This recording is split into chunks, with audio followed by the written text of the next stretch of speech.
ऐसी वीडियो रोज देखने के लिए आप मेरे वीडियो को लाइक करें, इस पे कमेंट करें और अपने दोस्तों के साथ शेयर करें। और हाँ, अगर आप इस चैनल पे नए हैं तो इसे सब्सक्राइब करना ना भूलें। आशीष की ये बात सुनकर उसी के शरीर के अंदर रह रहे क्रिस्टोफर को समझ आ गया था कि आशीष ने उसे पूरी तरह से ट्रैप कर लिया था। अब क्रिस्टोफर चाह कर भी कुछ नहीं कर पाएगा। कुछ ही देर में इन सारी बातों से अनजान अनिका क्रिस्टोफर को उसी के शरीर में हमेशा हमेशा के लिए बाहर करने वाली थी। एक ही शरीर के अंदर रह रहे क्रिस्टोफर और आशीष के बीच चल रही जंग में अब आशीष पूरी तरह से क्रिस्टोफर पर हावी हो गया था।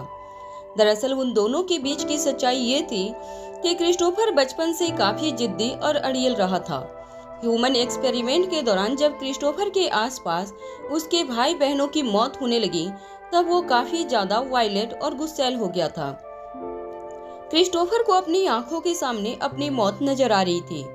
उस वक्त गुस्सैल और अड़ियल दिमाग वाले क्रिस्टोफर को शांत करने के लिए क्रिस्टोफर के शरीर और दिमाग के अंदर एक दूसरी आइडेंटिटी ने जन्म लिया, जिसका नाम था आशीष डोगरा। आशीष क्रिस्टोफर के बिल्कुल विपरीत था। वो बिल्कुल शांत स्वभाव का था और कई ऐसे कॉम्प्लिकेटेड सिचुएशन से आशीष बड़ी ही आसानी से क्रिस्टोफर को बाहर निकाल देता, जहां से बाहर निकलना क्रिस्टोफर के लिए मुमकिन नहीं था। बचपन से ही आशीष हर चीज एक प्लानिंग के तहत करता था। उसकी हर चाल अपने फायदे से जुड़ी हुई थी और एक के बाद एक क्रिस्टोफर की जिंदगी में आ रहे दुश्मनों को रास्ते से हटाता गया। क्रिस्टोफर उसे अपना सच्चा दोस्त समझता रहा। क्रिस्टोफर आशीष पर इतना डिपेंड हो गया था कि वो धीरे धीरे आशीष की कही हर बात को मानने लगा। वक्त जैसे जैसे बीतता गया, क्रिस्टोफर और आशीष के बीच में थोड़े बहुत डिफरेंसिंग भी आने लगे। जब बूढ़े किंग ने क्रिस्टोफर को अनिका के बच्चे का बाप बनने की प्लानिंग बताई तो क्रिस्टोफर ने सीधे सीधे बूढ़े किंग को मना कर दिया। आशीष ने बचपन से अनिका को थोड़ी बहुत दोस्ती कर रखी थी, क्योंकि आशीष बचपन से जानता था कि एक न एक दिन स्वाति मल्होत्रा से जुड़ी हुए तार के कारण अनिका जरूर उसके काम आएगी। बचपन से आशीष ये भी जानता था कि अगर भी शिक्षण पाठक तक पहुंचने का कोई जरिया था तो वो थी सिर्फ अनिका। आज आशीष के सारे मकसद पूरे हो चुके थे। अनिका ने आशीष को भी शिक्षण पाठक देकर बचा लिया था और अब आशीष पूरी तरह से क्रिस्टोफर को अपने शरीर से बाहर निकालकर क्रिस्टोफर के शरीर पर कब्जा कर लेना चाहता था। आशीष ने अपनी एक अलग ही इमेज बना रखी थी। सारे के सारे इल्जाम क्रिस्टोफर अपने साथ लेकर जाने वाला था और आशीष के रोहित और अनिका के सिर पर कई एहसान थे। वो स्पेशल डिपार्टमेंट का जासूस था और अनिका और रोहित की नजरों में एक बेहद अच्छा इंसान था। क्रिस्टोफर को अपने शरीर से निकालने के बाद अपने ऊपर लगे सारे इल्जामों को वो क्रिस्टोफर पर थोपकर कानून की नजरों में भी क्लीन चिट पा लेने वाला था। ये सारी बातें सोचकर आशीष के चेहरे पर एक हल्की सी मुस्कान आ गई। आशीष के अंदर छिपे क्रिस्टोफर को अब समझ में आ चुका था कि वो ज्यादा देर तक अब अपने शरीर में रहने वाला नहीं था। क्रिस्टोफर ने अपनी नजरें झुकाकर आशीष से कहा, मैं जाने से पहले एक बार अपने बेटे एलेक्जेंडर से मिलना चाहता हूँ। जैसे ही आशीष ने उसकी ये बात सुनी तो उसने अपने ऊंची आवाज करते हुए क्रिस्टोफर से कहा, बिल्कुल नहीं, तुम मुझे पागल समझते हो? अरे जिस इंसान ने इतनी गहरी प्लानिंग करके ये सब कुछ हासिल किया हो वो इतना पागल नहीं हो सकता कि तुम्हें इस तरह की इजाजत दे दे। मैं अच्छी तरह से जानता हूँ कि अगर मैंने तुम्हें एलेक्जेंडर को जाने से पहले मिलने की इजाजत दी तो तुम क्या करोगे? तुम एलेक्जेंडर का विश्वास जीत लोगे और किसी न किसी तरह एलेक्जेंडर अपने माँ बाप का विश्वास जीत लेगा। हो सकता है कि मेरी पूरी की पूरी गेम ही बिगड़ जाए। इतनी मेहनत से मैंने ये बाजी अपने नाम की है, मैं इसे इतनी आसानी से मिट्टी में नहीं मिलने दूंगा। और कोई रिक्वेस्ट हो तो बोलो, अगर मैं पूरी कर सकता हूँ तो करूँगा। एलेक्जेंडर जानता है कि तुम में और मुझ में उसका असली पापा कौन है। वो 2.5 फुट का बच्चा आज भी मुझे अपना बाप नहीं मानता, तुम्ही को अपना बाप मानता है। 1000 बार उसकी माँ ने उसे समझाया कि तुम अच्छे इंसान नहीं हो, तुम बुरे इंसान हो और मैं यानी कि आशीष अच्छा इंसान हूँ। मगर पता नहीं क्यों मेरी आंखों में देखते ही वो तुम्हें मिस करने लगता है। बार बार लोगों ने उसके सामने कहा कि तुम एक घटिया इंसान हो, तुम शैतान हो, मगर नहीं, वो ये मानने के लिए तैयार ही नहीं कि उसके पापा एक खतरनाक आदमी है। पता नहीं इस छोटे से बच्चे के अंदर इतनी समझ कहाँ से है। मगर खैर, उस जिद्दी से लड़के को तो मैं बहुत ही आसानी से अपने जाल में फंसा लूंगा। तुम्हारे जाने के बाद तुम्हारी और कोई ख्वाहिश हो तो बोलो। क्रिस्टोफर अब अच्छी तरह से जान चुका था कि वो जाने से पहले अलेक्जेंडर से नहीं मिल पाएगा। क्रिस्टोफर को किसी तरह अलेक्जेंडर तक अपने इमोशंस पहुंचाने थे। क्रिस्टोफर चाहता था कि एक बार अलेक्जेंडर को पता चले कि आशीष और क्रिस्टोफर में उसका असली डैडी कौन था। इसलिए जिंदगी में पहली बार अपनी आवाज दबाते हुए क्रिस्टोफर ने आशीष से कहा, ठीक है, मैं बस इतना चाहता हूँ कि तुम उसे अपने हाथों से नूडल्स पका कर खिलाओ। उसे नूडल्स खाना बेहद पसंद है। बस मैं तो इतना ही चाहता हूँ कि जिस तरह वो मुझे प्यार करता था उसी तरह से आने वाले दिनों में वो तुम्हें भी प्यार करे। कम से कम उसकी आंखों में मैं जिंदा तो रहूंगा तो मुझे अच्छा लगेगा। क्रिस्टोफर की ये बात सुनने के बाद अचानक ही आशीष जोर जोर से हंसने लगा। कुछ देर बाद अपनी जांघ पर अपना एक हाथ मारने के बाद आशीष ने आईने की ओर देखकर कहा, क्या तुम मुझे सचमुच बेवकूफ समझते हो? मैं अच्छी तरह से जानता हूँ कि उस अलेक्जेंडर को नूडल्स नहीं बल्कि चीज बर्गर पसंद है। क्रिस्टोफर ये सुनकर हैरान रह गया। तभी पूरी बात समझाते हुए आशीष ने क्रिस्टोफर से कहा, अरे जब जब तुम उस अंधेरे कमरे में उसे अकेले मिलते थे, मैं उसके साथ उस कमरे में इंस्टॉल किए हुए सीसीटीवी कैमरा की सारी फुटेज चेक करता था। तुम किस तरह से उससे बातें करते थे, उसे क्या क्या खिलाते थे, वो सारी बातें मैं उस सीसीटीवी फुटेज के जरिए अच्छी तरह से जान लेता था। अच्छा हुआ मेरी ये सारी आदत अब मेरे काम आ रही है। तुम्हारी हर हरकत पर मेरी नजर थी, मगर मेरी किसी भी हरकत पर तुम्हारी नजर नहीं थी, और इसीलिए तो कहता हूँ कि तुम बेवकूफ हो। अगर मैं नहीं आता तो तुम उसी वक्त मर जाते जब तुम्हारे आसपास तुम्हारे भाई बहन मर रहे थे। तुम्हारी ये जिंदगी भी मेरी बदौलत है। अरे तुम्हें तो मेरा शुक्रिया अदा करना चाहिए कि तुम इतने साल जिए हो, वो भी मेरी बदौलत। अब तो तुम्हें खुशी खुशी ये शरीर मेरे हवाले करके चले जाना चाहिए। क्रिस्टोफर जान चुका था कि अलेक्जेंडर तक पहुंचने की उसकी आखिरी कोशिश भी नाकाम हो गई थी। क्रिस्टोफर जानता था कि आशीष बेहद ही चालाक और शातिर आदमी था, मगर वो ये नहीं जानता था कि बचपन से लेकर आज तक वो जिसे अपना दोस्त समझ रहा था, दरअसल वो आशीष उसी के खिलाफ प्लानिंग कर रहा था। क्रिस्टोफर अच्छी तरह से अपना आपा खो बैठा था और वो वायलेट होने ही वाला था। तभी आशीष ने एक गहरी सांस ली और अपनी आंखें बंद कर ली। अपने अंदर उठ रहे क्रिस्टोफर के इमोशंस को दबाते हुए आशीष ने तेज से सांसें लेना शुरू कर दिया। कुछ देर बाद जब आशीष ने अपनी आंखें खोली तो उसकी आंखों में काफी शांत नजर आ रही थी। आशीष ने क्रिस्टोफर को अपने अंदर दबा लिया था और आईने की ओर देखकर आशीष ने अपने आप से कहा, चलो मेरे भाई क्रिस्टोफर, तुम्हारे जाने का वक्त आ गया है।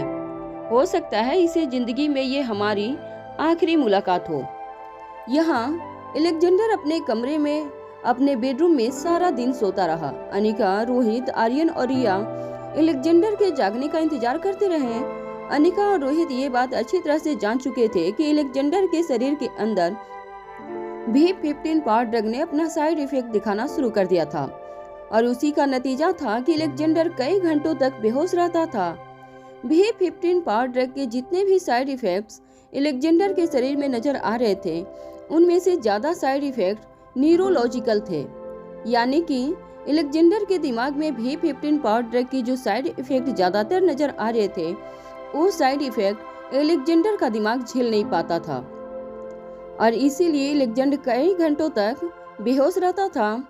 इस बार जब अलेक्जेंडर ने अपनी आंखें खोली तो रात के 8 बज चुके थे। अलेक्जेंडर को होश में आया देखकर रिया और आर्यन दोनों के चेहरे पर बड़ी ही मुस्कान आ गई। आशीष भी अपने दोनों हाथ फोल्ड करके अलेक्जेंडर के कमरे में बड़ी ही शांति से अलेक्जेंडर के होश में आने का इंतजार कर रहा था। आशीष की आंखों में अलेक्जेंडर के लिए चिंता देखकर रोहित और अनिका को आशीष की फीलिंग अलेक्जेंडर के लिए काफी गहरी नजर आ रही थी। कभी आंखों से आंसू पोंछता तो कभी जोर से दीवार पर अपना एक हाथ मार देता। पूरे दिन आशीष ने अनिका और रोहित के सामने ये दिखाने की कोशिश की थी कि अलेक्जेंडर के लिए उसके इमोशंस कितने गहरे थे। जब अलेक्जेंडर को होश आया तब आशीष ने भी अपने चेहरे पर एक बड़ी सी मुस्कान ला दी और जैसे ही अलेक्जेंडर होश में आया, आशीष दौड़कर अलेक्जेंडर के पास गया और उसके सिर पर हाथ रखकर कहने लगा, अरे तुम जाग गए मेरे बेटे, कई घंटों से तुम सोए हुए थे, मुझे लगता है कि तुम्हें कुछ खा लेना चाहिए। अलेक्जेंडर हैरानी से अनिका और रोहित की ओर देखने लगा। अनिका ने भी इशारे से अपनी आंख बंद करके अलेक्जेंडर को आशीष की बात मानने के लिए कहा। कई घंटों के बाद अलेक्जेंडर की नींद खुली थी, इसलिए अलेक्जेंडर को भी काफी वीकनेस फील हो रही थी।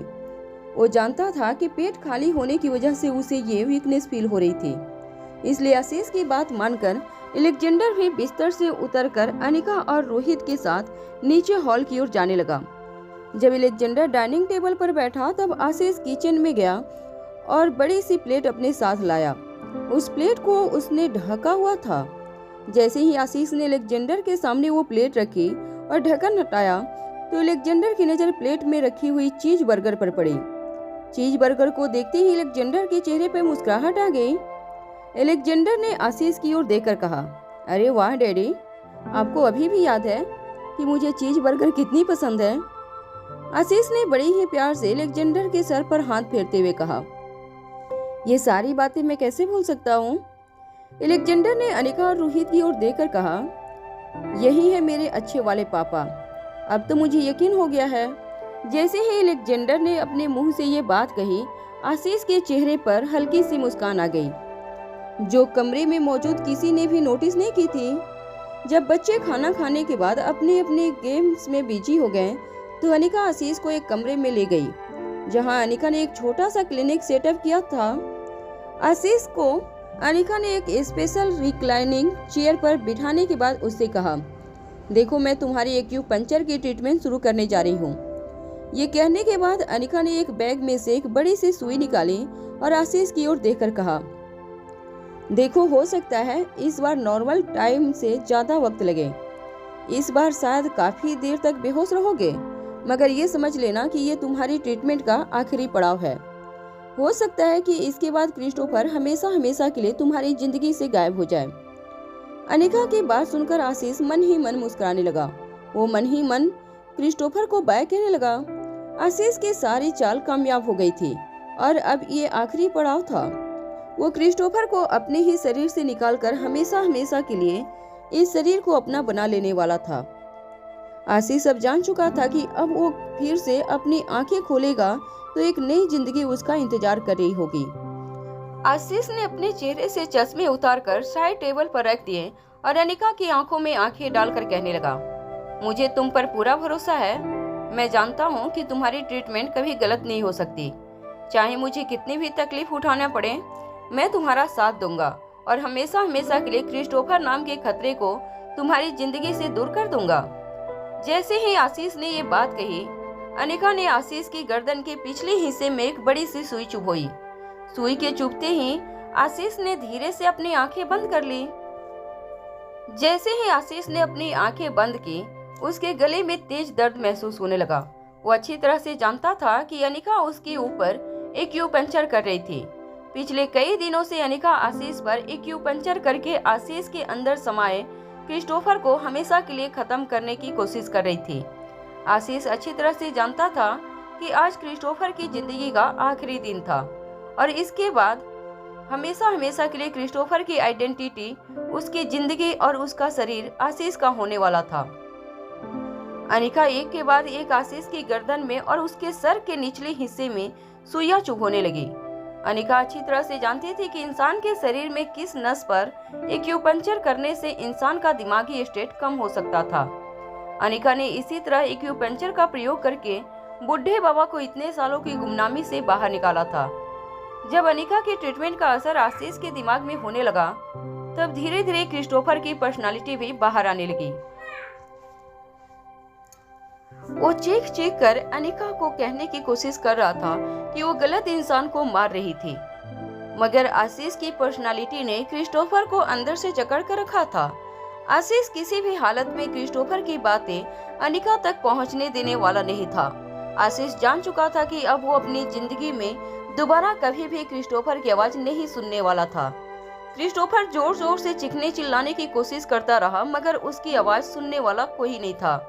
ऐसा लग रहा था जैसे उसके सामने कोई उसे बड़े से कॉकिंग के अंदर बंद करके जमीन के अंदर एक गहरे गड्ढे में धकेल रहा था, मगर वो कुछ भी नहीं कर पा रहा था। वो सांस नहीं ले पा रहा था। वो जिंदा था, मगर वो अपनी बात लोगों तक पहुंचा नहीं पा रहा था। धीरे धीरे गड्ढा गहरा होता गया और क्रिस्टोफर को ये एहसास होने लगा कि वो जमीन के अंदर कई फीट अंदर धंस चुका था। उसके आसपास उसे अंधेरे के अलावा कुछ नहीं नजर आ रहा था। अपनी जिंदगी के आखिरी वक्त में भी क्रिस्टोफर को जब अपनी पूरी लाइफ अपनी आंखों के सामने तैरती हुई नजर आई, तब उसे सिर्फ एक ही चेहरा नजर आ रहा था, और वो चेहरा था नन्हे से अलेक्जेंडर का। क्रिस्टोफर के लिए एक बात साफ हो गई थी कि अगर वो जिंदगी में सबसे ज्यादा किसी से प्यार करता था तो वो सिर्फ अलेक्जेंडर था। अलेक्जेंडर को क्रिस्टोफर ने दिल से अपना बेटा माना था। अंधेरे में कैद क्रिस्टोफर को जब अपना बचपन याद आया, तब उसे एहसास हुआ कि बचपन में वो चाहे कितना भी जिद्दी और वायलेंट क्यों न रहा हो, मगर हकीकत में उसकी हालत सिर्फ इसलिए ऐसी थी क्योंकि वो मौत से डरता था। उसका डर उसकी जिंदगी का सबसे बड़ा दुश्मन बन गया था, और उसके डर की वजह से क्रिस्टोफर ज्यादा वायलेंट होने लगा था। तभी क्रिस्टोफर के दिमाग में एक अलग अलग पर्सनालिटी ने जन्म लिया, जिसका नाम था आशीष डोगरा। आशीष क्रिस्टोफर से बिल्कुल विपरीत था। जब भी बूढ़ा किंग बेसमेंट में कैद बच्चों से मिलने आता, तब क्रिस्टोफर के चेहरे पर मुस्कान आ जाती थी। चाहे बूढ़ा किंग कितना भी खतरनाक था और अपने ही बच्चों पर ह्यूमन एक्सपेरिमेंट करता था, मगर क्रिस्टोफर को बूढ़े किंग की कुछ कुछ बातें बहुत अच्छी लगती थी। बूढ़ा किंग जब भी खाने में बच्चों से मिलने आता था, तो वो अपने बच्चों के लिए कई सारी टॉफियां और मिठाई लेकर आता था। नन्हे से क्रिस्टोफर को चॉकलेट खाना बहुत पसंद था, हालांकि वो बच्चों की भीड़ में सबसे पीछे खड़ा रहता था, क्योंकि उसे बूढ़े किंग से काफी डर महसूस होता था, और उसी डर की वजह से वो कभी बूढ़े किंग के साथ खुलकर बात नहीं कर पाया था। साल बीतते गए, एक के बाद एक क्रिस्टोफर के सारे भाई बहन ह्यूमन एक्सपेरिमेंट के नाम पर मौत की घात उतरते गए। धीरे धीरे बूढ़े किंग को भी इस बात का पता चल गया था कि क्रिस्टोफर स्लिप्ड पर्सनालिटी का शिकार था। जब बूढ़े किंग को इस बात का एहसास हुआ कि इस दुनिया में उसका वारिस कहलाने के नाते सिर्फ एक क्रिस्टोफर ही बच गया था, तब बूढ़े किंग ने खतरनाक ऑर्गेनाइजेशन की सारी जिम्मेदारियां क्रिस्टोफर को सौंप दी। बूढ़ा किंग को ये भी पता था कि क्रिस्टोफर के अंदर दो पर्सनालिटी रहती थी। एक तो थी क्रिस्टोफर की खुद की, और दूसरी थी आशीष डोगरा की। बूढ़े किंग को ये भी पता था कि आशीष काफी चालाक था, कई चीजें प्लान कर सकता था, मगर बूढ़े किंग को कभी भी आशीष डोगरा की पर्सनालिटी अच्छी नहीं लगती थी। भले ही क्रिस्टोफर काफी खतरनाक था, उसके सर पर हमेशा जुनून सवार रहता था, मगर क्रिस्टोफर कभी भी झूठा दिखावा नहीं करता था। जो बातें उसके दिल में चलती थी, वही बातें उसकी जुबान पर रहती थी। नन्हा सा अलेक्जेंडर भी कई सालों तक क्रिस्टोफर के साथ रहा था, और इसीलिए शायद क्रिस्टोफर की इसी पर्सनालिटी का साया अलेक्जेंडर पर भी पड़ा था। अलेक्जेंडर भी क्रिस्टोफर की तरह अपनी बातें पे बात तरीके से सबके सामने रखता था। क्रिस्टोफर को अफसोस सिर्फ इस बात का था कि बचपन में उसे अच्छे बुरे के बीच फर्क समझाने के लिए कोई मौजूद नहीं था, जबकि अलेक्जेंडर की जिंदगी में उसे अच्छे और बुरे के बीच फर्क समझाने के लिए रोहित और अनिका अब मौजूद थे। अलेक्जेंडर की याद आते ही क्रिस्टोफर को फिर एक बात का एहसास हुआ कि वो वापस अलेक्जेंडर को कभी नहीं देखने वाला था। तभी क्रिस्टोफर को अलेक्जेंडर की बीमारी के बारे में याद आया। हो सकता था कि अलेक्जेंडर आने वाले कुछ ही दिनों में क्रिस्टोफर से दोबारा मिले, क्योंकि मौत के बाद की जिंदगी के बारे में कोई नहीं जानता था। हो सकता था कि क्रिस्टोफर की मौत के बाद कुछ ही दिनों में क्रिस्टोफर की मुलाकात दोबारा अलेक्जेंडर से हो, क्योंकि क्रिस्टोफर ये बात अच्छी तरह से जानता था कि V16 पाउडर का इस्तेमाल आशीष पर हो जाने के बाद अलेक्जेंडर के पास अब बचने के लिए ज्यादा उम्मीदें नहीं थी। वो अब कुछ ही दिनों का मेहमान था।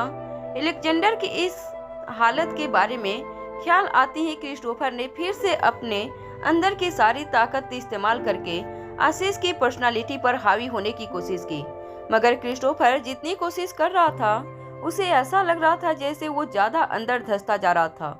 कुछ ही देर में अचानक ही क्रिस्टोफर को एक जोर का झटका महसूस हुआ। उसे ऐसा लगा जैसे वो जमीन की तह से जोर से टकराया था। उसे ऐसा फील हो रहा था जैसे वो जमीन के किसी गहरे गड्ढे में अंदर धंस चुका था, जहाँ जमीन खत्म हो जाती थी। शायद यही वो पाताल था जहाँ बुरे कर्मे वाले लोगों को मरने की बाद रखा जाता था। झटके के कारण क्रिस्टोफर ने अपनी आंखें खोली। जैसे ही क्रिस्टोफर ने अपनी आंखें खोली, उसकी आंखों पर तेज रोशनी पड़ने लगी, जिसकी वजह से क्रिस्टोफर को अपने आसपास कुछ दिखाई दे रहा था। धीरे धीरे क्रिस्टोफर का विजन वापस आने लगा। क्रिस्टोफर ने देखा कि ठीक सामने अलेक्जेंडर बड़ी बड़ी आंखों से क्रिस्टोफर को देख रहा था। अलेक्जेंडर को देखकर क्रिस्टोफर हैरान हो गया। उसने अपनी एरोगेंट और भारी आवाज में नन्हे से अलेक्जेंडर से कहा, अरे तुम मुझसे पहले यहाँ कैसे पहुँच गए? और फिर मेरी तो ये समझ में नहीं आ रहा है कि तुम्हें ऊपर वाले ने यहाँ क्यों भेजा है। तुम्हारी तो उम्र भी इतनी कम है। पाप के नाम पर तुम्हारे खाते में भी क्या हो सकता है? मैंने तो अपनी जिंदगी में काफी पाप किए हैं। मुझे यहाँ क्यों भेजा गया है वो तो समझ में आता है, मगर मरने के बाद तुम्हें यहाँ क्यों भेजा गया है? इसके बाद क्रिस्टोफर ने अलेक्जेंडर के कंधे पर हाथ रखकर पूछा, अच्छा मुझे एक बात बताओ, मेरे मरने के बाद वहाँ पर क्या हुआ था? क्या उस रोहित और अनिका ने तुम्हें बचाने की कोशिश नहीं की? इससे पहले कि अलेक्जेंडर इस बात का जवाब दे पाता, क्रिस्टोफर ने अपनी बात आगे बढ़ाते हुए कहा, अरे वैसे भी वो रोहित और अनिका तो बेवकूफ हैं। असली और नकली के बीच में पहचान नहीं कर पाए। उन दोनों को मुझसे ज्यादा उस साथिर और चालाक आशीष पर भरोसा था। क्रिस्टोफर की आंखों में वही पुराना जुनून नजर आ रहा था। उसकी बातों में वही पुरानी गर्मी और अकड़ नजर आ रही थी, जिसे देखते ही अलेक्जेंडर के चेहरे पर मुस्कुराहट आ गई। अलेक्जेंडर ने अपने बगल में खड़ी अनिका की ओर देखकर कहा, यही है मेरे असली वाला पापा क्रिस्टोफर। अलेक्जेंडर की बात सुनकर क्रिस्टोफर हैरान हो गया, और जब उसने अलेक्जेंडर के बगल में खड़ी अनिका को देखा तो उसके होश उड़ गए। अनिका को फटी हुई आंखों से देखते हुए क्रिस्टोफर ने कहा, अरे तुम्हारी भी मौत हो गई?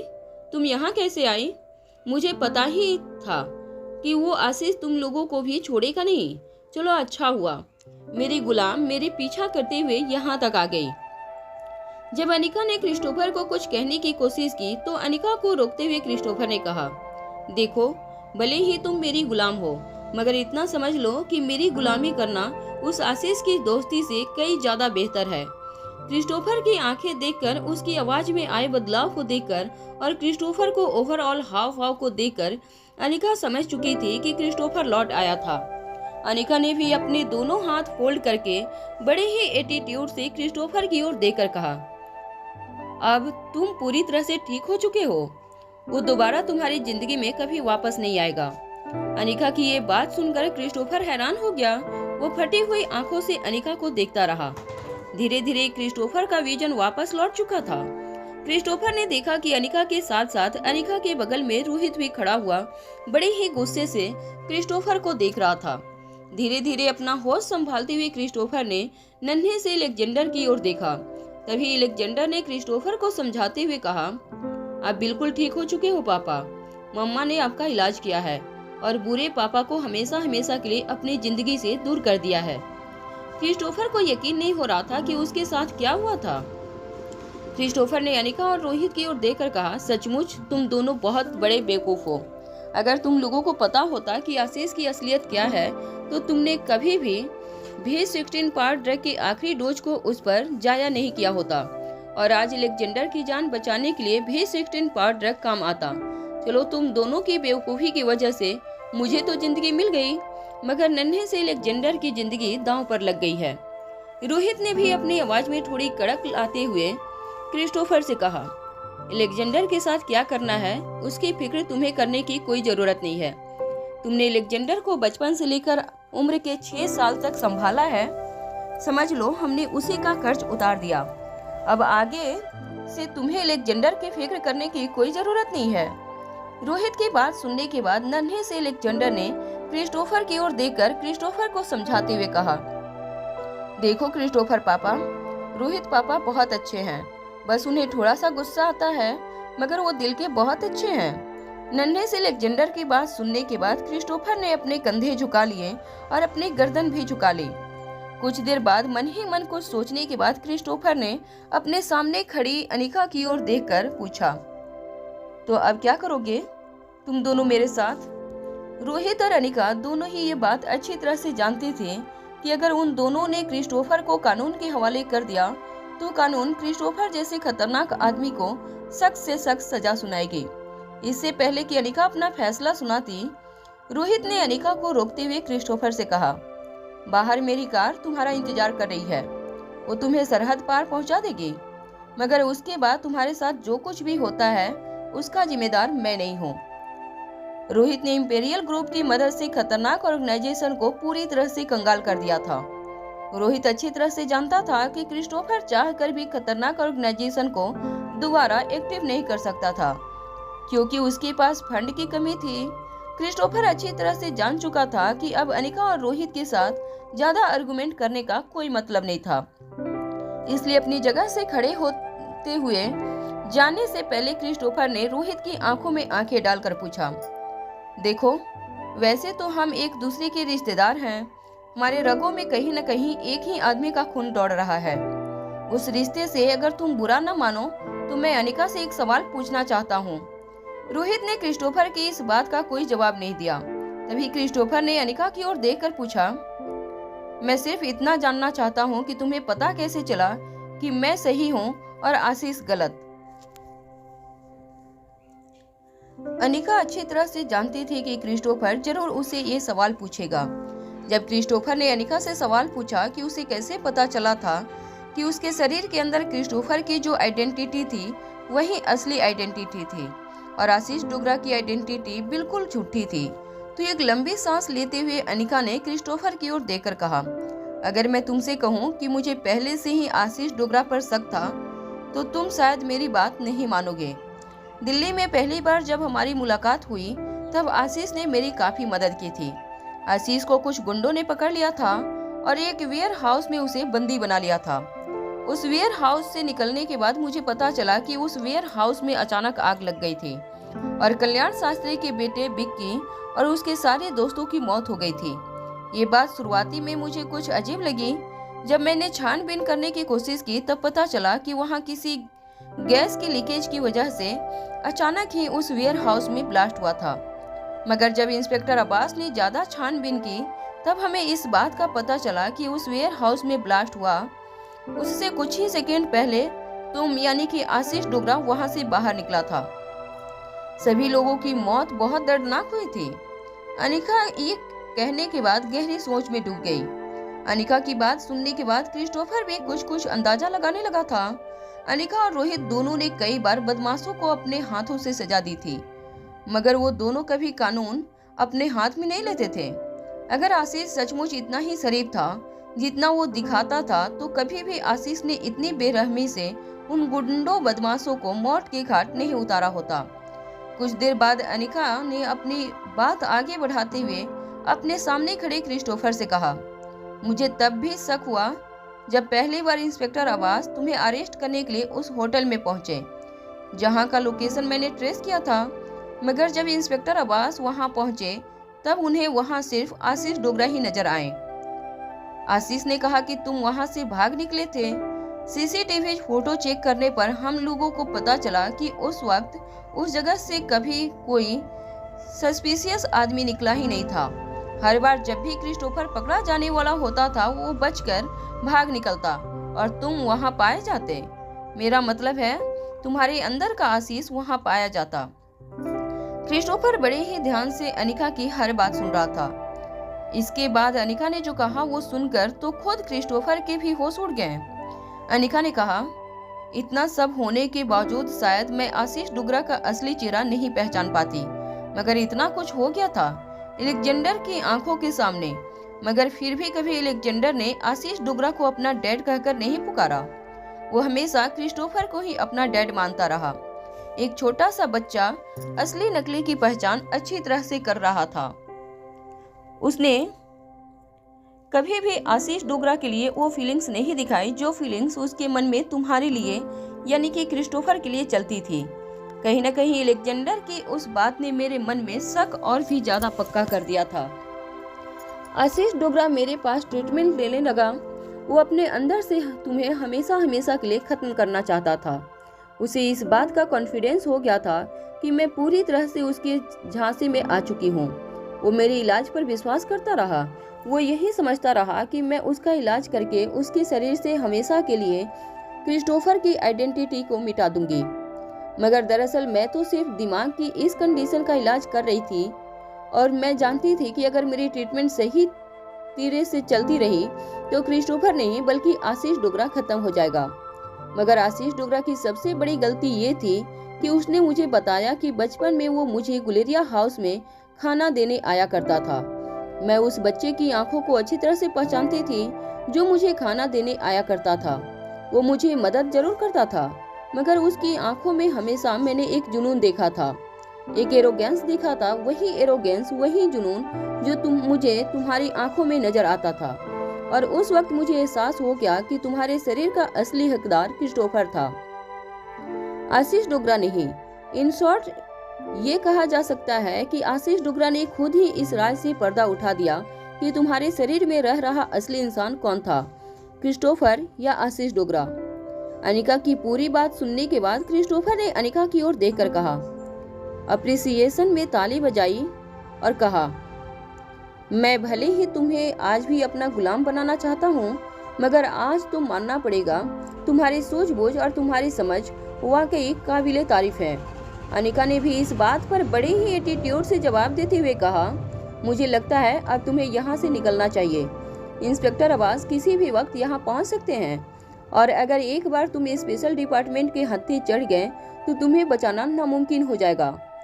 रोहित ने क्रिस्टोफर के लिए बाहर गेट पर गाड़ी तैयार रखी थी। क्रिस्टोफर के जाने के बाद आर्यन हैरानी से अनिका को देखने लगा और धीमी आवाज में पूछने लगा, मम्मा, तुमने कहा था कि अलेक्जेंडर को अगर बचाना है तो आपने जिसे V16 पार्ट ड्रग का आखिरी डोज दिया है उसके खून से ही अलेक्जेंडर को बचाने वाली दवाई भी बनाई जा सकती है। अगर क्रिस्टोफर अंकल चले गए तो फिर हम अलेक्जेंडर को कैसे बचाएंगे? आर्यन के इस मासूम से सवाल का जवाब तो खुद अनिका भी नहीं जानती थी। अनिका ने रोहित पर विश्वास रखकर आखिरी V16 पार्ट ड्रग का डोज क्रिस्टोफर को बचाने के लिए इस्तेमाल कर दिया था।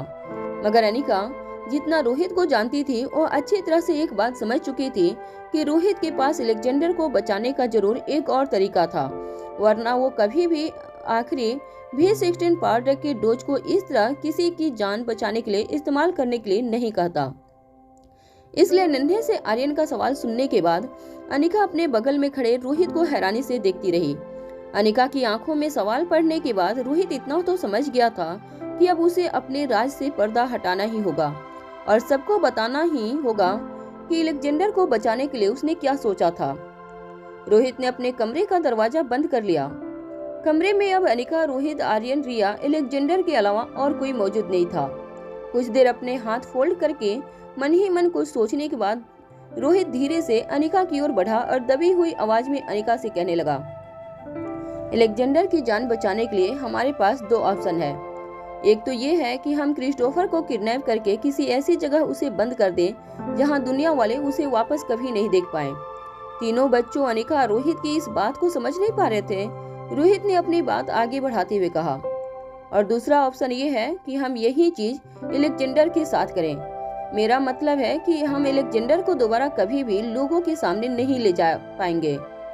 अलेक्जेंडर को दुनिया की नजरों में मरना होगा, मगर इसकी लंबी उम्र की गारंटी मैं लेता हूँ। नन्हा सा 6 साल का अलेक्जेंडर और बाकी दोनों बच्चे रोहित की इस कॉम्प्लिकेटेड बात को समझ नहीं पा रहे थे। तीनों बच्चे हैरानी से रोहित को देखने लगे। अलेक्जेंडर और आर्यन अब तक ये बात तो अच्छी तरह से जान चुके थे कि अगर क्रिस्टोफर के शरीर से कई महीनों तक काफी खून निकाला जाए तो उसे V16 पार्ट ड्रग को दोबारा बनाया जा सकता है। ये बात खुद दोनों बच्चों ने अपने माँ बाप रोहित और अनिका के मुंह से कई बार सुनी थी। मगर दूसरा ऑप्शन दोनों बच्चों की समझ से बिल्कुल बाहर था। दोनों बच्चों को ये समझ नहीं आ रहा था कि बिना V16 पार्ट ड्रग के अलेक्जेंडर को दुनिया की नजरों से छुपा के बचाया कैसे जा सकता था। तभी अचानक एक बात अनिका के दिमाग में बिजली की तरह चमकी। अनिका ने रोहित की ओर देखकर कहा, इसका मतलब ये है कि एक और V16 पार्ट ड्रग मौजूद है। तीनों बच्चे और अनिका बेसब्री से रोहित के जवाब का इंतजार करने लगे। कुछ देर बाद रोहित ने एक लंबी सांस लेते हुए अनिका की आंखों में आंखें डालकर कहा, एक नहीं बल्कि कई भी 16 पावर ड्रग के डोज इस वक्त हमारे बीच मौजूद हैं। रोहित की इस बात ने तीनों बच्चों और अनिका को चौंका कर रख दिया था। कुछ देर तक अनिका शांत होकर फटी हुई आंखों से रोहित को देखने लगी। धीरे धीरे अनिका को वो बात समझ में आने लगी जो तीनों बच्चों को समझ में नहीं आ रही थी। उनके लिए ये समझना बेहद मुश्किल था। कुछ देर बाद एक गहरी सांस लेते हुए अनिका ने रोहित की आंखों में आंखें डालकर कहा, तुम ये कहना चाहते हो कि V16 पावर ड्रग और कोई नहीं बल्कि मैं खुद हूँ? कुछ देर तक रोहित बस यूं ही अनिका की ओर देखता रहा और फिर रोहित ने हाँ में अपना सर हिला दिया। रोहित का जवाब सुनकर अनिका हैरान रह गई। अनिका ने कभी सपने में भी नहीं सोचा था कि जिस V16 पावर ड्रग की तलाश वो दुनिया भर में कर रही थी, वो V16 पावर ड्रग उसी के शरीर के अंदर खून बनकर दौड़ रहा था। अनिका फटी हुई आंखों से अपने दोनों हाथों को देखने लगी। ये सारी बातें रिया के लिए तो काफी ज्यादा कॉम्प्लिकेटेड थी, मगर आर्यन इन बातों को समझने की कोशिश कर रहा था। अलेक्जेंडर भी कुछ हद तक इस बात को समझ सकता था। रोहित भी अच्छी तरह से जानता था कि इस वक्त उसे अपने परिवार के सामने सच्चाई बताना बेहद जरूरी था और किसी 6 साल की उम्र के बच्चे को ये बातें समझाई नहीं जा सकती थी। मगर वो जानता था कि उसके बच्चे बाकी बच्चों से काफी अलग थे और यही सही वक्त था तीनों बच्चों के सामने असली बात रख देने का। रोहित ने पूरी बात समझाते हुए अनिका और तीनों बच्चों से कहा, जिस V16 पावर ड्रग को हम दुनिया भर में ढूंढ रहे हैं वो और कोई नहीं बल्कि तुम्हारे शरीर में खून बनकर दौड़ रहा है। टू बी वेरी प्रिसाइज, तुम्हारे शरीर में बनने वाले प्लाज्मा से V16 पावर ड्रग को आसानी से निकाला जा सकता है। रोहित की बात सुनकर अनिका कुछ देर के लिए शॉक होकर रोहित को देखने लगी। अनिका अब तक एक बात तो अच्छी तरह से जान चुकी थी कि स्वाति मल्होत्रा एक जीनियस थी, मगर स्वाति मल्होत्रा की इस तरह की सोच और इस तरह की काबिलियत के बारे में तो कभी दुनिया का कोई भी इंसान गेस नहीं कर पाता। धीरे धीरे रोहित की प्लानिंग अनिका की आंखों के सामने एक के बाद एक खुलने लगी। अनिका को इस बात का एहसास हो चुका था कि रोहित ने जानबूझकर अपनी मौत की खबर फैलाई थी और कुछ दिनों के लिए अंडरग्राउंड हो गया था ताकि वो दुश्मनों तक इस बात को आसानी से पहुंचा सके कि इस दुनिया में सिर्फ 2 V16 पावर ड्रग थे जो स्वाति मल्होत्रा ने दिल्ली के एक पुराने बैंक में छिपा रखे थे। फिर बैंक में मिले क्लू के जरिए रोहित ने अनिका को अर्था यूनिवर्सिटी पहुंचाया। रोहित और अनिका के दुश्मन तो ये जान चुके थे कि स्वाति मल्होत्रा ने काफी बड़ा ट्रैप बिछाया था। सबकी नजरें आखिरी V16 पावर ड्रग के 2 डोज पर टिकी हुई थी, मगर कोई ये समझ नहीं पाया था कि उन 2 डोज के अलावा भी बड़ी ही आसानी से V16 पावर ड्रग को अनिका के शरीर के जरिए हासिल किया जा सकता था। रोहित ने अपनी बात अपने पूरे परिवार को समझाते हुए कहा, देखो, अगर लोगों को पता चल जाता है कि अनिका के शरीर में V16 पावर ड्रग मौजूद है तो न जाने इस दुनिया के कितने ही खतरनाक लोग अनिका की जान के दुश्मन बन जाएंगे। इस दुनिया में सभी को पावरफुल बनना है, सभी को लंबी उम्र जीनी है। जरा सोचो, अगर लोगों को पता चल जाए कि अनिका के शरीर में बहने वाला खून ही V16 पावर ड्रग पाने का जरिया है तो इस दुनिया का क्या हो सकता है। ये पूरी की पूरी दुनिया अनिका के दुश्मन बन जाएंगी। उसके बाद तुम्हारी मम्मा को बचाना हमारे लिए बेहद मुश्किल हो जाएगा। इसलिए अब हमारे सामने सिर्फ 2 ही रास्ते हैं, या तो हमेशा हमेशा के लिए क्रिस्टोफर को बंदी बनाकर इस दुनिया की नजरों से गायब कर दिया जाए ताकि लोग ये समझे कि क्रिस्टोफर के शरीर का खून इस्तेमाल करके अलेक्जेंडर के लिए V16 पावर ड्रग का आखिरी डोज बनाया और अलेक्जेंडर को बचाया, या फिर हमेशा हमेशा के लिए अलेक्जेंडर को इस दुनिया की नजरों से छिपा कर रखा जाए ताकि लोग ये समझे कि V16 पावर ड्रग को हमने क्रिस्टोफर को बचाने के लिए इस्तेमाल कर दिया और उसके बाद अलेक्जेंडर को बचाने के लिए हमारे पास कोई दवाई ही नहीं थी और हमें हमेशा हमेशा के लिए अलेक्जेंडर को खो दिया। अनिका पहले से जानती थी कि रोहित कितना काबिल था और वो क्या क्या कर सकता था, और इसीलिए शायद अनिका को इस दुनिया में सबसे ज्यादा भरोसा रोहित पर था। जो इंसान इंपीरियल ग्रुप जैसी दुनिया के सबसे पावरफुल ग्रुप को इतनी आसानी से, इतनी अच्छी तरह से, इतने सालों से चला रहा था, उसकी प्लानिंग पर सवाल उठाने का कोई सवाल ही नहीं पैदा होता था। मगर आज रोहित के मुंह से ये सच सुनकर अनिका की पूरी जिंदगी जैसे पलट चुकी थी। रोहित अलेक्जेंडर को जरूर बचा लेगा, ये बात तो अनिका भी जानती थी, मगर अनिका ये नहीं जानती थी कि रोहित कितनी गहरी प्लानिंग कर रहा था। अनिका को अपनी किस्मत पर भरोसा नहीं हो रहा था। स्वाति मल्होत्रा जैसी माँ और जीवन साथी के रूप में रोहित जैसे दो इंसानों को पाकर अनिका को आज इस बात की रियलाइजेशन हुई थी कि वो कितनी लकी थी। अनिका को धीरे धीरे बीती बातें याद आने लगी। जब अनिका और रोहित को पता चला था कि शक्तिशाली गेंडा किसी भी वक्त V16 पावर ड्रग चुराने के लिए दिल्ली पहुंच सकता था, तब एक सुबह जब अनिका की आंख खुली थी तब उसे अपने गर्दन में काफी दर्द महसूस हो रहा था। आज अनिका को इस दर्द की वजह भी पता चली थी। जरूर रोहित ने ही उस रात गहरी नींद में अनिका के शरीर से उसका ब्लड सैंपल निकाला था।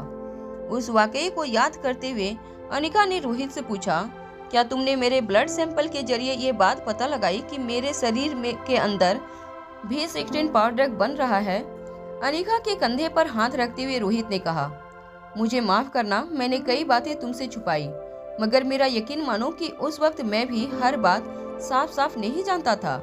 जब मैंने तुम्हारे ब्लड सैंपल की जांच करवाई तब मुझे एहसास हुआ कि तुम्हारे शरीर में V16 पावर ड्रग के ट्रेसेस पाए गए हैं। जब मैंने ज्यादा छानबीन करवाई तब मुझे एहसास हुआ कि तुम्हारी माँ ने जो बचपन में तुम्हें इंजेक्शन लगाई थी वो किसी माइल्ड पावर ड्रग की इंजेक्शन नहीं थी, बल्कि वो V16 पावर ड्रग की एक ऐसी इंजेक्शन थी जिस इंजेक्शन के बाद तुम्हारे ही शरीर के अंदर V16 पावर ड्रग की मैन्युफैक्चरिंग अपने आप होने लगती है। क्योंकि तुम्हारी माँ स्वाति मल्होत्रा अच्छी तरह से जानती थी कि खतरनाक ऑर्गेनाइजेशन के लोग जिंदगी में कभी न कभी तुम्हें जरूर ढूंढ निकालेंगे। उनकी ताकत से तुम्हें बचाने का उनके पास सिर्फ एक ही जरिया था, और वो ये था कि तुम्हें उनसे भी ज्यादा ताकतवर बना दें। और ठीक वही हुआ। रोहित की पूरी बात सुनने के बाद अनिका को भी धीरे धीरे रियलाइज होने लगा कि बुढ़े बाबा ने क्यों ऐसा कहा था कि अगर खतरनाक ऑर्गेनाइजेशन के साथ मिलना है और उनके खिलाफ लड़ना है तो अनिका को किंग के साथ दोस्ती बढ़ानी होगी। कहीं न कहीं स्वाति मल्होत्रा ने सब कुछ प्लान करके रखा था, मगर जहां स्वाति मल्होत्रा की प्लानिंग ढीली पड़ रही थी, वहीं रोहित ने उस प्लान का हिस्सा बनकर उस प्लान को इतना मजबूत बना दिया कि खतरनाक ऑर्गेनाइजेशन और अनिका के बाकी दुश्मन कभी अनिका तक पहुंच नहीं पाए। रोहित ने अपने तीनों बच्चों की ओर देखकर कहा, देखो, अगर मम्मा को हमें बचाना है तो हमें ये राज हमेशा के लिए अपने अपने दिमाग में दफन करके रखना पड़ेगा। अब तुम्हारी मम्मा को दुनिया की नजरों से और दुनिया के खतरनाक दुश्मनों से बचाने का सिर्फ एक ही रास्ता है, या तो हम क्रिस्टोफर को किडनैप करके हमेशा हमेशा के लिए उसे दुनिया की नजरों से दूर कर दें और अलेक्जेंडर को एक ऐसी जिंदगी दे जो बाकी बच्चे जीते हैं, और ऑप्शन 2 ये होगा कि हम अलेक्जेंडर को हमेशा हमेशा के लिए 4 दीवारी में कैद कर दें, जिससे अलेक्जेंडर हमारे साथ रहे, जिंदा भी रहे, बस लोगों की नजरों में मरा रहे। क्योंकि चाहे कुछ भी हो जाए, हम लोगों तक ये बात नहीं पहुंचा सकते कि V16 पावर ड्रग खून बनकर तुम्हारी मम्मा की रगों में दौड़ रहा है। तीनों बच्चे रोहित की बात अच्छी तरह से समझ पा रहे थे। कुछ देर तक मन ही मन कुछ सोचने के बाद अलेक्जेंडर ने रोहित की आंखों में आंखें डालकर कहा, मुझे ऑप्शन 2 मंजूर है। अलेक्जेंडर अच्छी तरह से जानता था कि क्रिस्टोफर ने उसके लिए बचपन में क्या किया था। अलेक्जेंडर क्रिस्टोफर को 4 दीवारी में कैद करके उसे गुलाम नहीं बनाना चाहता था, जबकि अलेक्जेंडर को तो बचपन से अंधेरे बेसमेंट में रहने की आदत हो चुकी थी। बाकी की जिंदगी भी बेसमेंट जैसी अंधकार में गुजारने से अलेक्जेंडर को कोई प्रॉब्लम नहीं थी। बस वो किसी न किसी बहाने से अपने परिवार के साथ जुड़ा रहना चाहता था, क्योंकि बचपन से लेकर आज तक अलेक्जेंडर ने सिर्फ यही सोचा था कि उसके पास भी ठीक वैसा ही परिवार हो जैसे दुनिया के बाकी बच्चों के पास होता था। रोहित और अनिका और अपने भाई बहन से मिलने के बाद अलेक्जेंडर के लगभग सारे सपने पूरे हो चुके थे। अलेक्जेंडर जब मन ही मन अपनी ये सारी बातें सोच रहा था, तब रोहित ने अलेक्जेंडर और आर्यन की ओर देखकर कहा, देखो, मैंने सब कुछ सोच कर रखा है। बड़े होने के बाद मारवा ग्रुप ऑफ इंडस्ट्रीज आर्यन को सौंप दूंगा। इंपीरियल ग्रुप को भी मेरे बाद एक होनहार और काबिल लीडर की जरूरत होगी, तो इंपीरियल ग्रुप को अलेक्जेंडर संभालेगा। अलेक्जेंडर ने बिना सोचे रोहित की ओर देखकर कहा, मुझे ऑप्शन 2 ही मंजूर है। आप प्लीज क्रिस्टोफर पापा को किडनैप मत कीजिएगा। मैं नहीं चाहता कि वो अपनी आने वाली जिंदगी अंधेरे में गुजारे। अनिका और रोहित दोनों ने ये बात अच्छी तरह से जानते थे कि बचपन में क्रिस्टोफर ने अलेक्जेंडर की कितनी मदद की थी। अगर अलेक्जेंडर आज जिंदा था तो वो सिर्फ क्रिस्टोफर की वजह से था, और आज क्रिस्टोफर अलेक्जेंडर से इतना प्यार करता था जितना वो दुनिया में और किसी से नहीं करता था। रोहित और अनिका भी ये बात अच्छी तरह से जानते थे कि अलेक्जेंडर आज अगर जिंदा था तो सिर्फ क्रिस्टोफर की वजह से था। इसलिए अलेक्जेंडर के चुने हुए ऑप्शन को सुनकर रोहित ने भी कोई आर्गुमेंट नहीं की और ना ही अनिका ने कोई आर्गुमेंट की। दोनों ने चुपचाप अलेक्जेंडर का फैसला मान लिया। तभी अचानक रोहित का फोन बजने लगा। रोहित ने चिराग और अब्दुल के साथ क्रिस्टोफर को भिजवा दिया था, मगर रोहित ये देखकर हैरान था कि अभी क्रिस्टोफर को निकले कुछ ही मिनट हुए थे, मगर चिराग उसे कॉल लगा रहा था।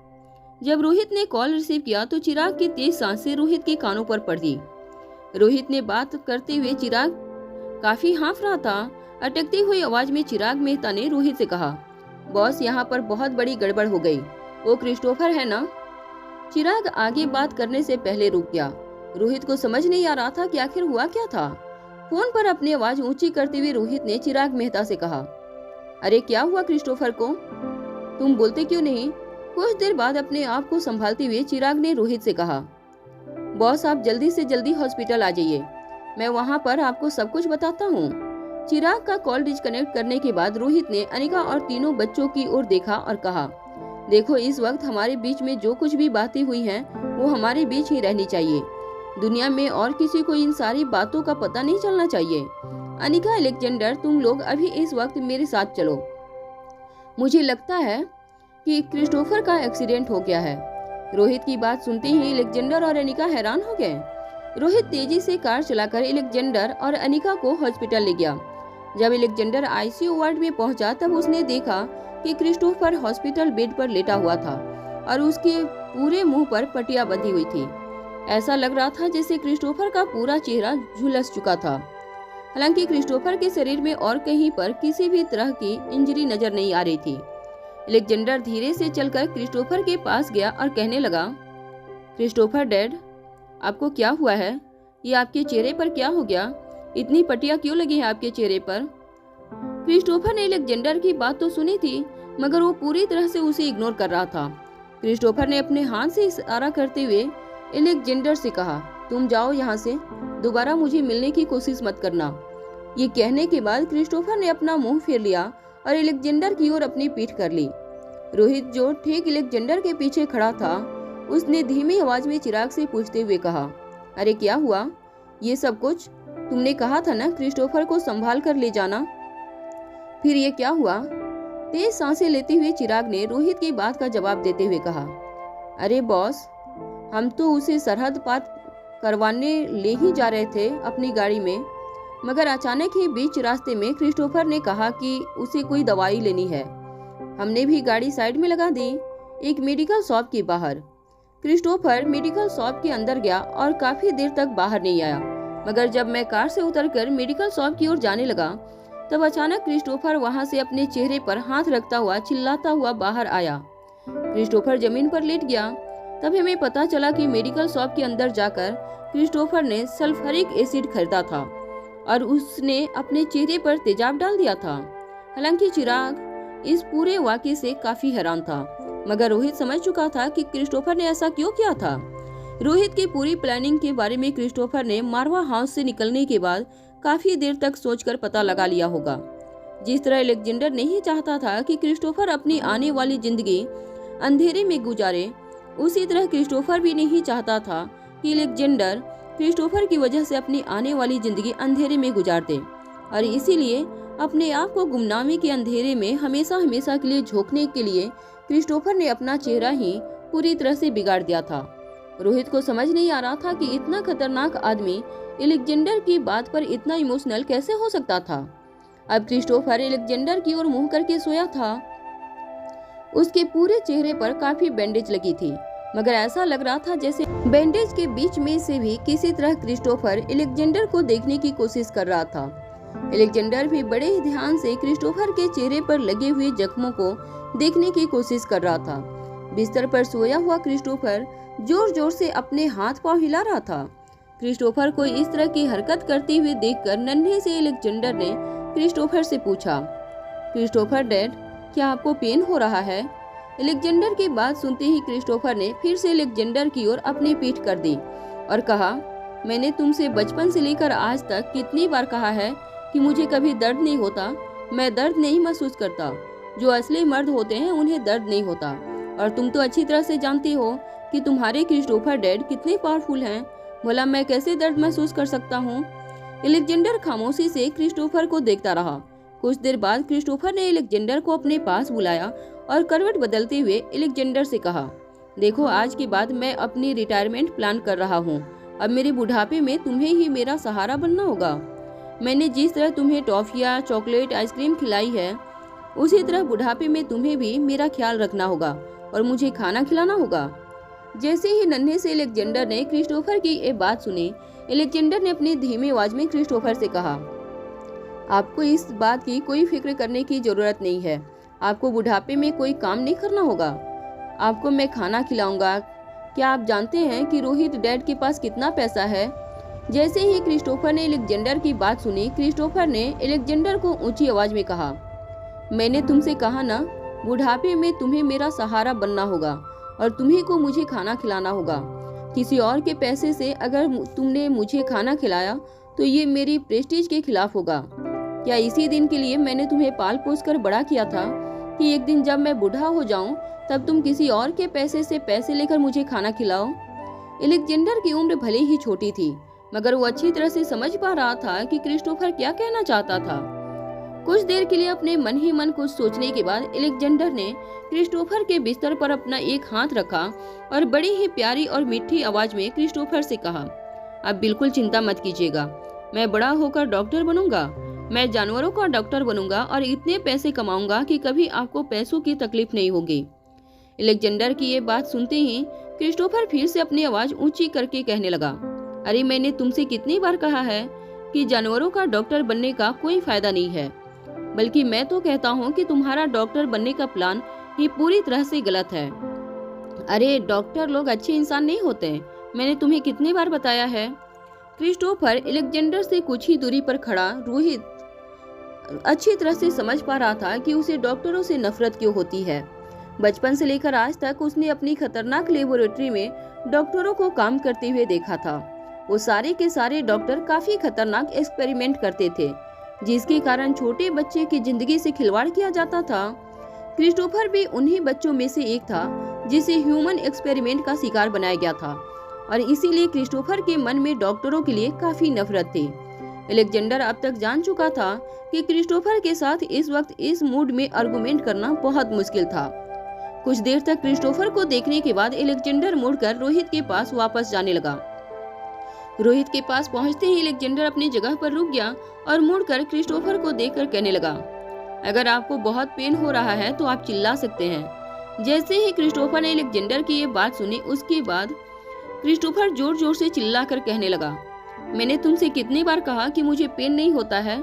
मैं एक असली मर्द हूँ, अब जाओ यहाँ से। जैसे ही एलेक्जेंडर और रोहित क्रिस्टोफर के वार्ड से बाहर निकले, एलेक्जेंडर के कानों पर क्रिस्टोफर की जोर की चीखें सुनाई देने लगी। अंदर अपने हॉस्पिटल बेड पर लेटा हुआ क्रिस्टोफर अपने चेहरे पर हाथ लगाने की कोशिश कर रहा था, मगर हॉस्पिटल का स्टाफ उसे ऐसा करने से रोक रहा था। क्रिस्टोफर चीख चीख कर उनसे कह रहा था, अभी ये बहुत जलता है, कोई मेरे चेहरे पर ठंडा पानी क्यों नहीं डाल रहा है। रोहित जैसे ही अनिका और एलेक्जेंडर के साथ कार में बैठा, अनिका ने रोहित से पूछा, तो अब क्या करना है? क्या करेंगे हम क्रिस्टोफर का? अनिका का सवाल सुनकर रोहित गहरी सोच में डूब गया। अनिका का सवाल सुनने के बाद रोहित काफी देर तक मन ही मन कुछ सोचने लगा। अनिका और एलेक्जेंडर दोनों बड़े ही ध्यान से रोहित का जवाब का इंतजार कर रहे थे। रोहित ने ये बात तो पहले ही क्लियर कर दी थी कि अगर एलेक्जेंडर को दुनिया के सामने जिंदा रखना था तो फिर क्रिस्टोफर का मरना जरूरी था, और अगर क्रिस्टोफर को दुनिया के सामने जिंदा रखते हैं तो फिर एलेक्जेंडर को दुनिया की नजरों में मारना जरूरी हो जाता है। मगर अब क्रिस्टोफर ने अपने चेहरे पर एसिड डालकर काफी हद तक रोहित की उलझन कम कर दी थी। रोहित ने गहरी सांस लेते हुए अनिका की ओर देखकर कहा, हम उसे आजाद कर देंगे। अनिका रोहित की ये बात सुनकर हैरान रह गई। अनिका को कभी क्रिस्टोफर पर भरोसा नहीं था। भले ही क्रिस्टोफर और आशीष डोगरा में आशीष ज्यादा खतरनाक इंसान था, मगर अनिका हमेशा से ये बात भी अच्छी तरह से जानती थी कि क्रिस्टोफर खतरनाक ऑर्गेनाइजेशन का लीडर था, जिससे अंडरवर्ल्ड के सभी लोग थर थर कांपते थे।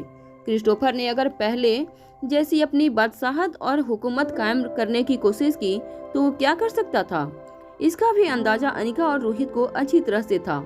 वहाँ रोहित का फैसला सुनकर अलेक्जेंडर के चेहरे पर मुस्कुराहट आ गई। अलेक्जेंडर ने रोहित और अनिका की ओर देखकर कहा, मैं अच्छी तरह से जानता हूँ कि क्रिस्टोफर डैड को हम अपने साथ नहीं रख सकते, क्योंकि वो अगर हमारे साथ रहेंगे तो आर्यन और रिया पर उसका बुरा असर पड़ सकता है।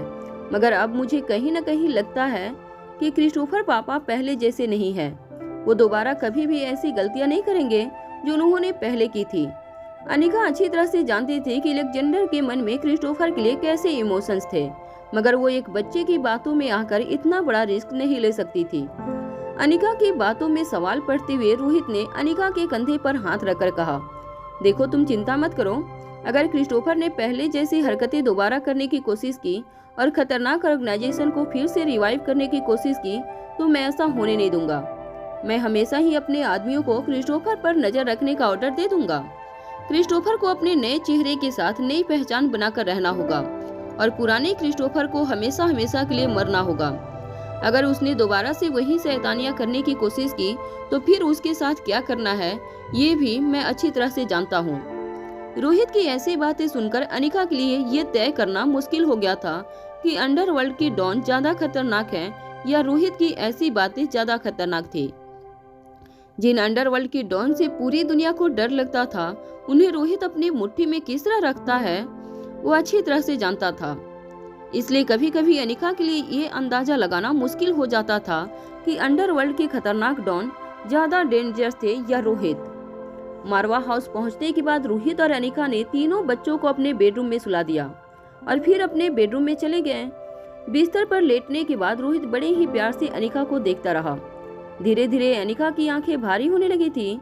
रोहित धीरे से अनिका के पास गया और उन अनिका के गालों को चूमने लगा। तभी अनिका ने रोहित को अपने आप से दूर करते हुए अचानक कहा, आज मुझे पता चला कि मुझे इतनी नींद क्यों आती थी। रोहित हैरानी से अनिका को देखने लगा। अनिका ने अपनी बात आगे बढ़ाते हुए रोहित से कहा, तुमने जब मुझे कहा कि मेरे ही शरीर के अंदर B16 पावर ड्रग बनता है, तब मुझे इस बात का एहसास हुआ कि क्योंकि मेरे प्लाज्मा से B16 पावर ड्रग सारी एनर्जी खींच लेती है, इसीलिए शायद मेरे शरीर से मैं हमेशा ही लो एनर्जी फील करती हूँ। मैं जो भी खाती हूँ मेरी सांसें source of energy B16 power drug की मैन्युफैक्चरिंग में मेरा बॉडी इस्तेमाल कर देता है।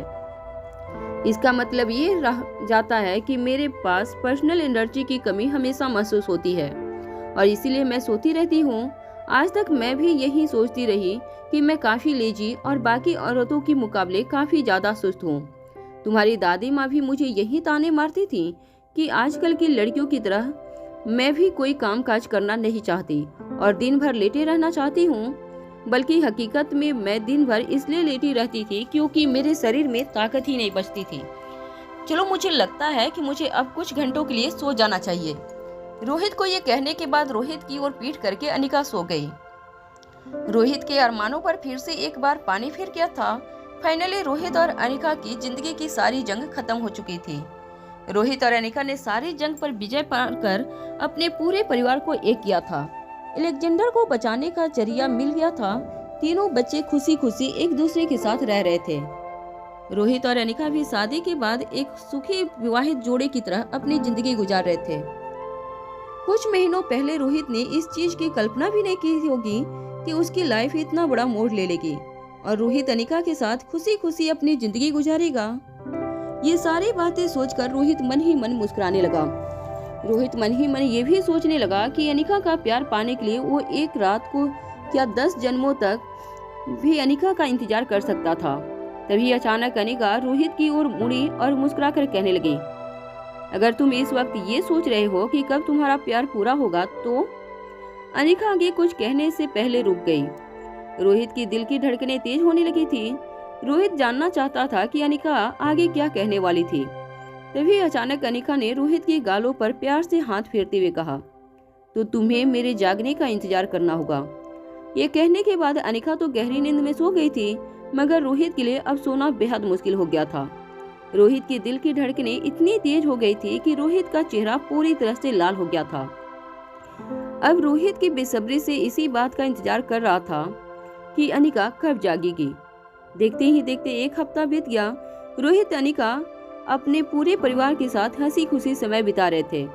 बिल्कुल एक आम परिवार की तरह ही रोहित और अनिका रोज काम करते, घर आकर बच्चों की देखभाल करते, बच्चों के साथ खेलते और एक दूसरे के साथ बेहद प्यार करते रहते। तकलीफें रोहित और अनिका की जिंदगी से कोसों दूर हो चुकी थी। अब आने वाले दुनिया में रोहित और अनिका को अपने लिए सिर्फ खुशियां ही खुशियां नजर आ रही थी। अलेक्जेंडर और आर्यन दोनों ही रिया को पढ़ाई करने के लिए काफी प्रेशराइज कर रहे थे, जो कि रिया को बिल्कुल पसंद नहीं आता था। रिया रोहित से कंप्लेन करती और रोहित अपने दोनों बेटों को जमकर डांट लगाता था।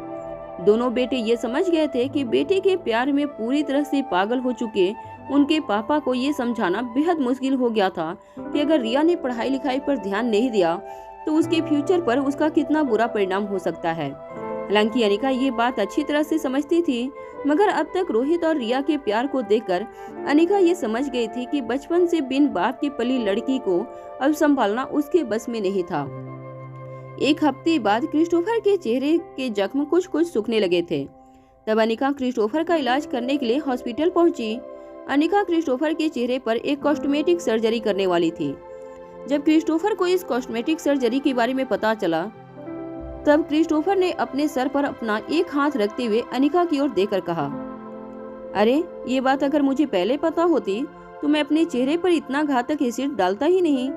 मैं तो सिर्फ तुमसे कह सकता था कि मेरे चेहरे पर कॉस्मेटिक सर्जरी करके मेरे शक्ल को अलग कर दो, है ना? मुझे इतना दर्द बर्दाश्त करने की जरूरत ही नहीं पड़ती। क्रिस्टोफर की बात सुनने के बाद अनिका कुछ देर तक खामोश खड़ी रही और फिर क्रिस्टोफर की इस बात का जवाब देते हुए कहा, वैसे तो तुम बिल्कुल ठीक कह रहे हो। कॉस्मेटिक सर्जरी के जरिए मैं तुम्हारा पूरा चेहरा बदल सकती थी और अभी भी मैं यही करूंगी। तुम्हें एक नया चेहरा दूंगी। बताओ किसका चेहरा पसंद करोगे तुम? क्रिस्टोफर अब तक तो डॉक्टर अमृता की काबिलियत के बारे में काफी कुछ जान चुका था और उसे पूरी तरह से यकीन था कि अनिका यानी कि डॉक्टर अमृता उसकी सर्जरी बखूबी निभाएगी। इसलिए कुछ देर तक अपने मन ही मन को सोचने के बाद अनिका ने कहा, मुझे एक ऐसा चेहरा दो जो रोहित से ज्यादा स्मार्ट और हैंडसम हो। रोहित की तरह ही मुझे अपने होठों के नीचे ठुड्डी पर एक काला तिल चाहिए। बाकी की शक्ल भी ऐसी हो कि किसी तरह रोहित और मैं अगल बगल में खड़े हों तो लोगों की नजरें मुझ पर पड़े, उस पर नहीं। इन शॉर्ट मुझे रोहित से ज्यादा हैंडसम बना दो। क्रिस्टोफर की ये बात सुनने के बाद अनिका ने कुछ देर तक सोचने के बाद क्रिस्टोफर से कहा, देखो सच कहूँ तो रोहित से ज्यादा हैंडसम चेहरा बनाना तो शायद ऊपर वाले ने ही बंद कर दिया है। फिर मैं तो सिर्फ एक आम डॉक्टर हूँ, जो काम ऊपर वाले ने नहीं कर पाया वो मैं कैसे कर सकती हूँ? अनिका के इस टॉन्ट से ही क्रिस्टोफर समझ गया था कि अनिका रोहित से कितना प्यार करती थी। अनिका ने क्रिस्टोफर से ये कह दिया था कि अनिका की नज़रों में रोहित से हैंडसम लड़का इस पूरी दुनिया में और कोई नहीं था, इसलिए वो ऐसे किसी चेहरे के बारे में सोच भी नहीं सकती थी जो रोहित से ज्यादा हैंडसम लगे। क्रिस्टोफर का ऑपरेशन लगातार 8 घंटों तक चलता रहा। अनिका ने अपनी पूरी नॉलेज लगाकर क्रिस्टोफर का चेहरा बदलने की कोशिश की थी। क्रिस्टोफर के चेहरे पर कॉस्मेटिक सर्जरी पूरी होने के बाद क्रिस्टोफर का पूरा चेहरा फिर से बैंडेज से कवर कर दिया गया। क्रिस्टोफर के चेहरे पर काफी स्टिचेज लगाए गए थे। कुछ स्टिचेज आने के बाद 7 दिनों में खुलने वाले थे, तो कुछ के खुलने के लिए 1 महीने और का इंतजार करना होगा। उसके बाद ही क्रिस्टोफर के असली चेहरे को देख पाना पॉसिबल होता।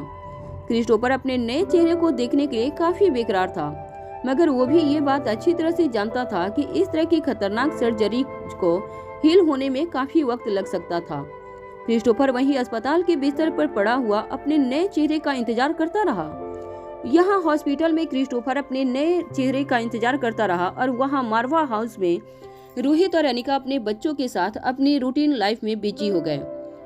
मिनट घंटों में बदलते गए, घंटे दिन में, और दिन कब पूरे 1 महीने में बीत गया ये किसी को पता नहीं चला। आज वो दिन था जब क्रिस्टोफर के चेहरे से स्टिचेज खुलने वाले थे। क्रिस्टोफर को एक नया चेहरा मिलने वाला था। क्रिस्टोफर इस बात को लेकर काफी एक्साइटेड था। वो देखना चाहता था कि उसका नया चेहरा पहले से ज्यादा खूबसूरत था या पहले से कुछ कम। क्रिस्टोफर अच्छी तरह से जानता था कि उसे आज एक नई आइडेंटिटी मिलने वाली थी। क्रिस्टोफर के चेहरे से बैंडेज और उसके चेहरे पे जो बचे हुए स्टिचेस थे उसे उतारना भी एक काफ़ी पेनफुल प्रोसेस था। इसलिए क्रिस्टोफर को फिर से एनेस्थीसिया लगाया गया। क्रिस्टोफर जानता था कि इस बार जब वो दोबारा अपनी आंखें खोलेगा तब उसे एक नया चेहरा मिल चुका होगा। मगर कुछ घंटों के बाद जब क्रिस्टोफर ने अपनी आंखें खोली तो वो ये देखकर हैरान हो गया कि हॉस्पिटल के किसी वार्ड में नहीं बल्कि एक बड़े से जहाज में समुद्र के बीचों बीच कुछ आदमियों से घिरा हुआ था। अपने आसपास खड़े आदमियों को देखकर क्रिस्टोफर चौंक गया। वो समझ गया था कि ये रोहित की चाल थी। रोहित क्रिस्टोफर को अपने परिवार से कहीं दूर भेजना चाहता था। अपने सामने खड़े आदमी से क्रिस्टोफर ने पूछा, हम कहाँ जा रहे हैं? उस आदमी ने क्रिस्टोफर की बात का जवाब देते हुए कहा, रोहित सर ने कहा है कि हम आपको वहां ले जाएं जहां आप जाना चाहते हैं। आप अपनी मर्जी की किसी भी जगह को चुन सकते हैं, हम आपको वहीं ले जाएंगे। अपने चेहरे पर धीरे से हाथ घुमाते हुए क्रिस्टोफर ने उस आदमी की ओर देखकर पूछा, जरा मुझे बताओ, मुझ में और रोहित में ज्यादा हैंडसम कौन है? जब कुछ देर तक किसी ने कोई जवाब नहीं दिया तब क्रिस्टोफर चिल्लाकर उन सब से पूछने लगा, अरे बताओ, क्या तुम सब अंधे हो? मेरी बात का जवाब दो, मुझ में और रोहित में कौन ज्यादा हैंडसम है? क्रिस्टोफर की आवाज पूरे जहाज में और पूरे समुद्र की लहरों से टकराकर गूंजने लगी। देखते ही देखते 5 साल बीत गए।